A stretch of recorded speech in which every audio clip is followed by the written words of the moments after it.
Dünyanın ən məşhur universitetləri rubrikasında bugünkü virtual səyahətimiz Böyük Britaniyada İngiltərənin cənub-qərbindəki Bristol şəhərində yerləşən Bristol Universitetinin olacaq. 1595-ci ildə Bristol şəhərində Ticarət Avanturistləri Texniki Kolleci, 1833-cü ildə Tibb məktəbi, 1876-cı ildə isə Universitet Kolleci yaradılıb. Universitet Kolleci ölkədə qızlarla oğlanlara birgə təhsil almaq hüququ verən ilk ali məktəb olub. Universitet Kollecinin universitetə çevrilməsində Wills və Frey ailəsinin böyük rolu olub. Hər iki ailə tütün və kakao plantasiyalarından əldə etdikləri gəlirləri universitet yaradılması üçün şəhər rəhbərliyinə verirlər. 1909-cu il mayın 24-dən Kral Nizamnaməsinə əsasən Universitet Kolleci Bristol Universiteti adlandırılır.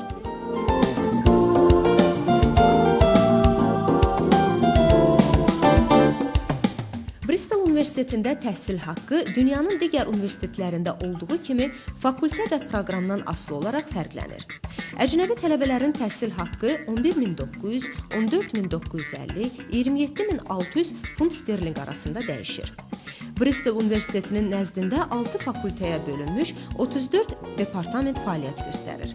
Bunlar incəsənət, tibb və stomatologiya, tibb və baytarlıq, sosial elmlər və hüquq fakültələridir. Hər fakültəyə 4 ildən bir dəyişən dekan rəhbərlik edir. Bristol Universiteti tələbələrə bakalavr, magistr, kiçik və böyük doktorluq dərəcələri təklif edir. Bristol Universiteti 2007-2015-ci illərdə Azərbaycan gənclərinin xarici ölkələrdə təhsili üzrə dövlət proqramında yer alıb və dövlət təqaüdü hesabına bu universitetdə təhsil alan gənclərin sayı onlarladır. Bristol Universitetinin kansleri Universitet Şurası tərəfindən 10 il müddətinə seçilir. Bugün universitetdə 22.750-dən çox tələbə təhsil alır. Bakalavr pilləsində təhsil alan əcnəbi tələbələr 1129, magistr və doktorantura pilləsində təhsil alan əcnəbilər isə 1286 nəfərdir.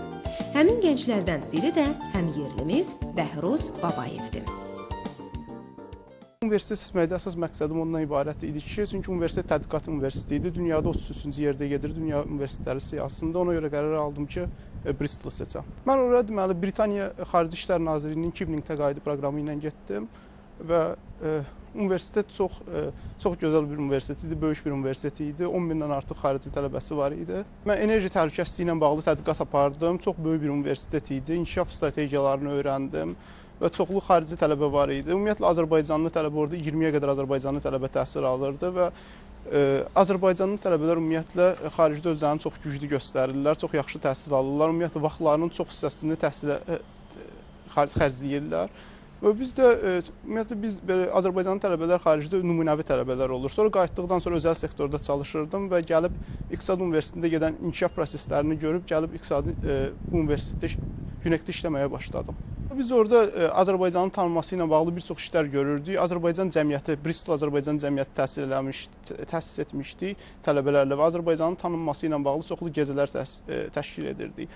Bundan başqa Azərbaycanla bağlı Birlik qəzeti Britaniyada çap olunurdu. Onu düzdür biz eləmirdik, amma başqa tələbələr, başqa Manchester Azərbaycan cəmiyyəti o qəzeti buraxırdı və biz onu Bristolda tələbələr arasında paylaşırdıq. Azərbaycanı tanıyırlar. Demək olar ki, orada Cambridge-dən professor var idi ki, Azərbaycan haqqında çox ətraflı bilirdi, hörmət eləyirlər xarici ölkələrdə. Bristol ümumiyyətlə insana nəyi öyrədir? İngiltərədə təhsil nəyi öyrədir? Ən çox müstəqil şəkildə işləməyi öyrədir.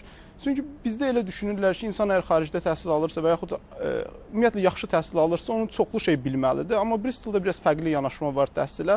Burada yanaşma ondan ibarətdir ki, insan müstəqil araşdırmayı bacarmalı, müstəqil qərar verməyi bilməli və müstəqil məlumatları tapıb, analiz edib, nəticə çıxartmayı bacarmalıdır. Əsasən bu kimi şeyləri öyrənirlər. Yəni artıq Bristolda təhsil alarkən biz başa düşürük ki, təhsil beyni fikirləşməyi öyrətməkdir.